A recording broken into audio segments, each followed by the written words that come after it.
Seja muito bem-vindo à aula sobre intoxicação por organofosforado. É impossível nós falarmos a respeito do sistema nervoso autônomo parasimpático, dos fármacos que agem sobre ele, sem lembrarmos das situações de intoxicação por organofosforado, que acabam sendo relativamente comuns na rotina de cães e gatos na clínica.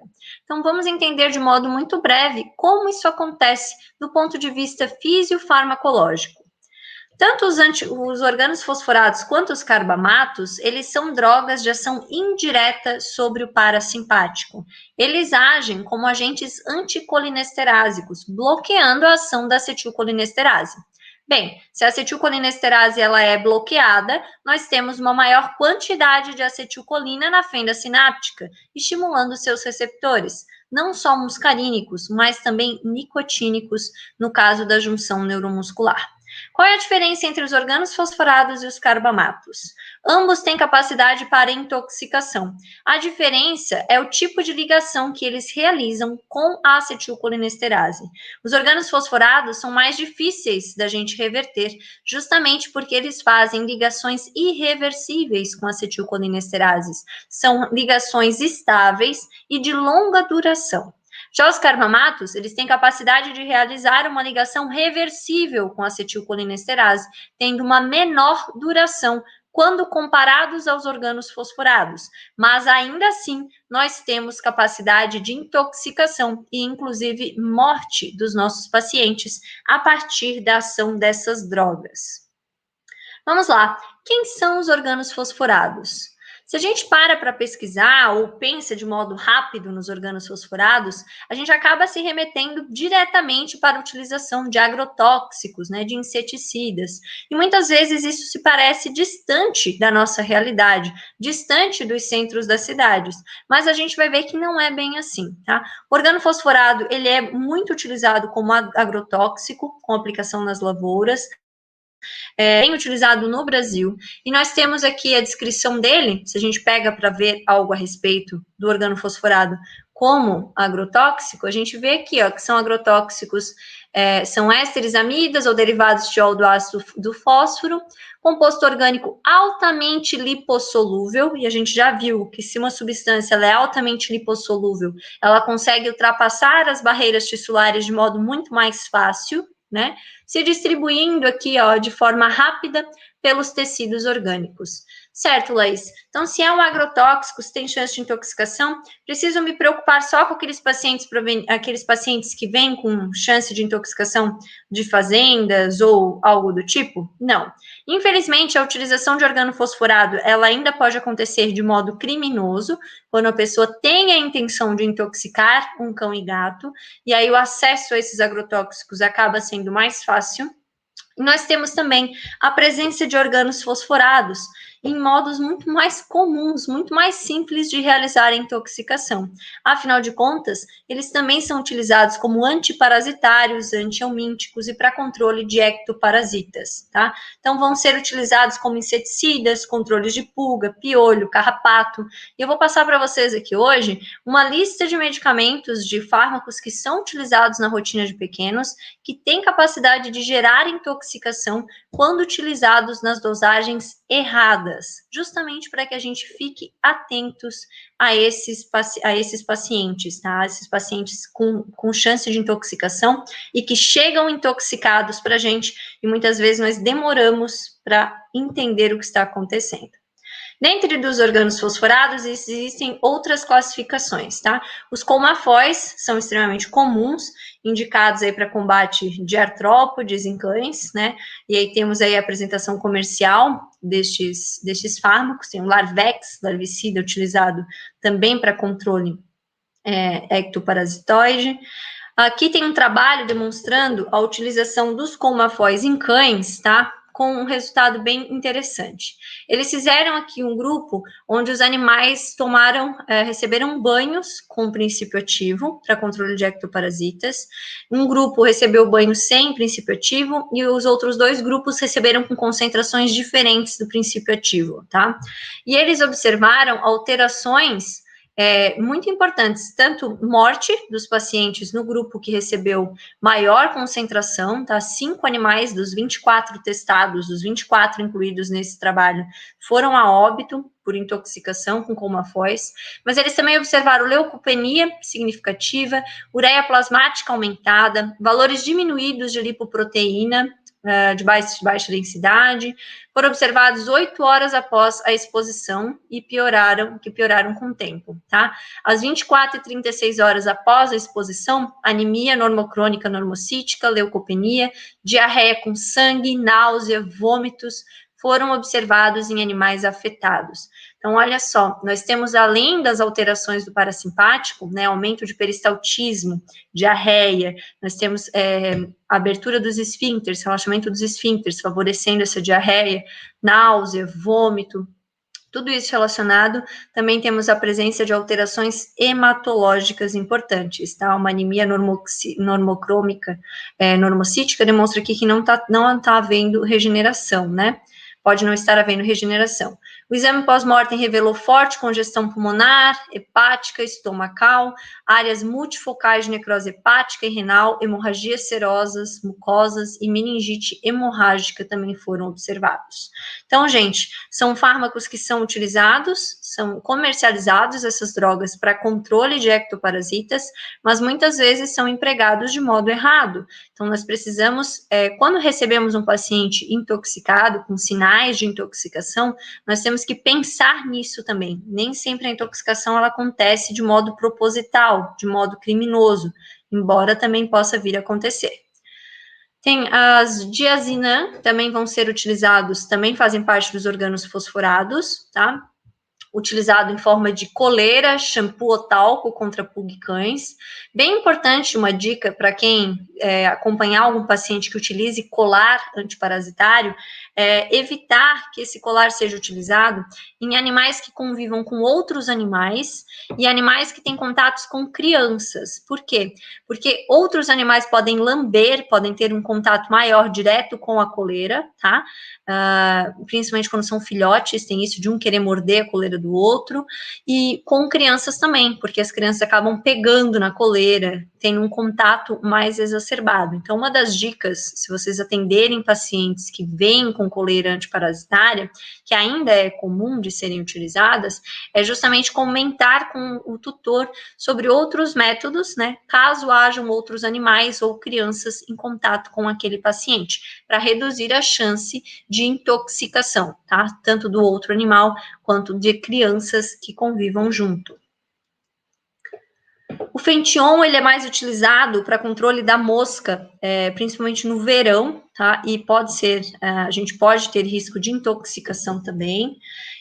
Tanto que na recomendação ela diz não aplicarem mais de 25% da superfície corporal do animal por causa do risco de intoxicação por absorção dérmica, tá? Então, mesmo esses produtos que são através de talco, coleira, que são para aplicação tópica, eles podem sim gerar intoxicação, tá? Por quê? Porque são absorvidos, caem na circulação e conseguem fazer inibição da acetilcolinesterase da mesma forma, tá? Precisamos ter isso claro na nossa mente. O diclorvos também pode ser um dos princípios do organofosforado, tá? Uma das apresentações do organofosforado. E aqui entram vários que são super comuns, né, na nossa rotina, os mata-bicheiras da vida, né? Tem vários. Todos eles têm chance, gente, de intoxicação, tá? Todos eles têm organofosforado como princípio ativo, como um dos princípios ativos, pelo menos, tá? Então, por que eu tô passando essas classificações de organofosforado? Por que eu tô passando para vocês alguns nomes comerciais? Justamente para quando surgir um paciente intoxicado, você conseguir conversar com o proprietário, com o tutor, de modo rápido e extrair informações que podem ser válidas, né? Foi utilizado algum controle de pulga, algum controle de mosca, teve contato com algum agrotóxico, né? Que tipo de medicamento foi utilizado, qual foi a via de administração, porque tudo isso vai poder nos guiar, nos direcionar no momento de atuação, né, de emergência com aquele paciente. E dos carbamatos, nós temos a carbarila, também utilizada para controle inseticida, né, e com risco de intoxicação, certo? Então, esses são os produtos que são comercializados para vias terapêuticas, tá? Mas que, por uso inadequado, podem ocasionar intoxicação, certo? Existem ainda outros produtos que podem ser utilizados já com o propósito da intoxicação criminosa, tá? Que tem na mesma base, né, o mesmo princípio ativo, tanto de organofosforado quanto de carbamato. E aí a gente tem que lembrar que eles inibem colinesterase e acabam aumentando muito a concentração de acetilcolina livre, né?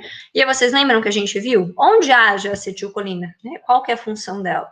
Vai estar agindo lá nos receptores nicotínicos, sistema nervoso central, junção neuromuscular, nos muscarínicos, sistema nervoso central, coração, vísceras, né, fazendo contração de musculatura lisa, relaxamento de esfíncteres, secreção glandular, secreção brônquica, broncoconstrição, tudo isso relacionado com a acetilcolina. Então, esses pacientes vão apresentar isso.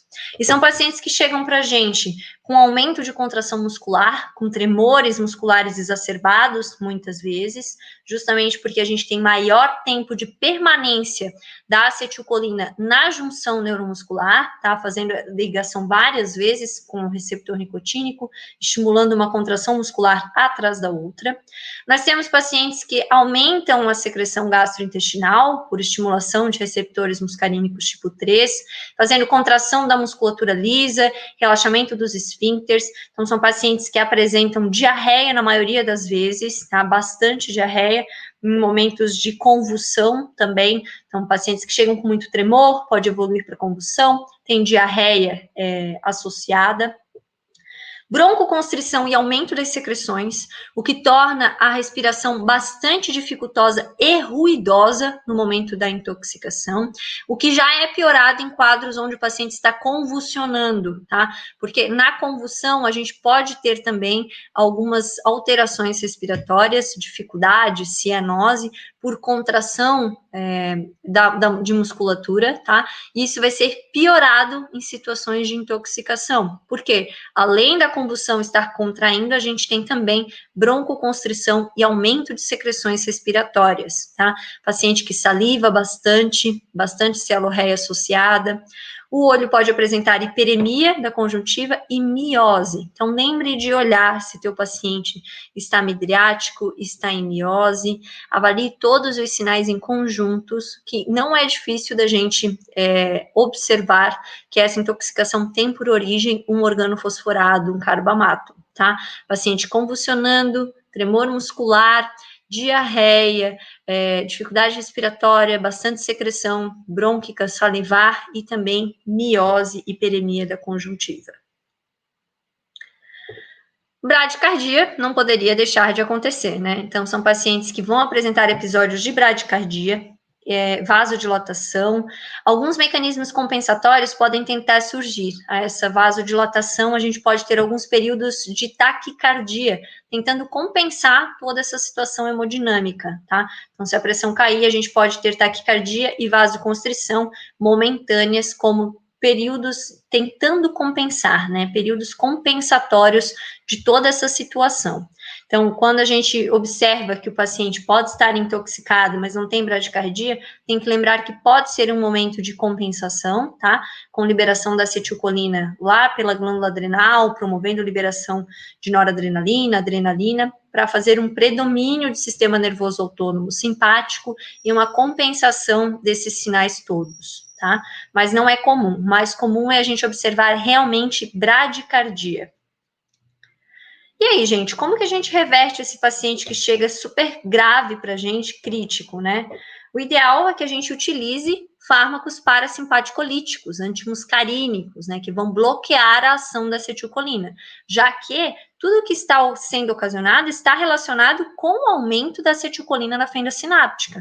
Então, se a gente tem isso em mente, fica muito mais fácil da gente pensar, né, no que fazer. Então, a atropina, ela vai ser indicada nesses casos de intoxicação, justamente porque ela vai ter capacidade de bloquear os receptores muscarínicos tipo 2 e também tipo 3, impedindo uma ação exacerbada da acetilcolina sobre esses receptores, sobre essa função parasimpática. Mas qual que é o problema? A ação da atropina, ela é mais curta do que a ação do organo fosforado sobre a acetilcolinesterase.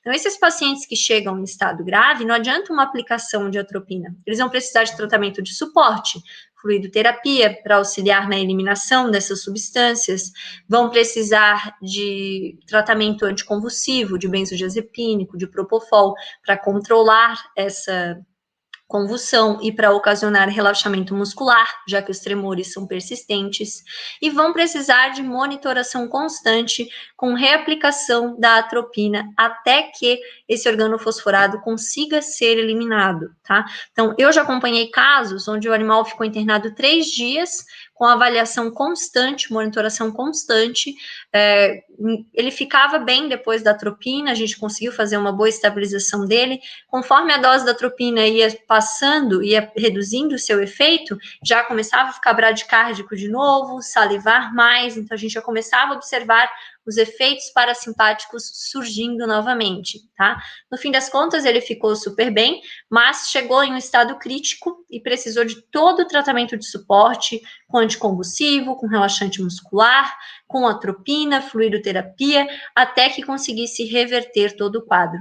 Laís, sempre consegue reverter o quadro? Não, tá? Vai depender muito da quantidade que foi ingerida, do tempo que esse paciente levou para receber suporte. Então, não é sempre que a gente consegue reverter esses quadros, infelizmente. Mas a partir da hora que a gente entende como que a intoxicação acontece, quais são os efeitos relacionados, o que está acontecendo, fica mais fácil a gente entender o porquê da atropina ser empregada. E por que é importante falar sobre isso? Por que eu separei uma aula, mesmo que curtinha, mas só sobre esse tema? Não falei junto com com as outras aulas. Porque ainda hoje existe muito medo da utilização da atropina na rotina clínica. Então, quem não é anestesista, muitas vezes tem medo de fazer a utilização da atropina. E espera, nesses casos de intoxicação, eu vou tentar estabilizar de outras formas. E espera muito tempo para entrar com a atropina, que poderia ser um dos fármacos primordiais ali nessa estabilização, tá? Então, a gente falar sobre a atropina, a gente falar sobre a intoxicação é o primeiro ponto para que essa barreira seja desmistificada e a gente consiga ter condutas mais assertivas, principalmente nessas situações de emergência, certo? Então, esse era o meu recado por agora.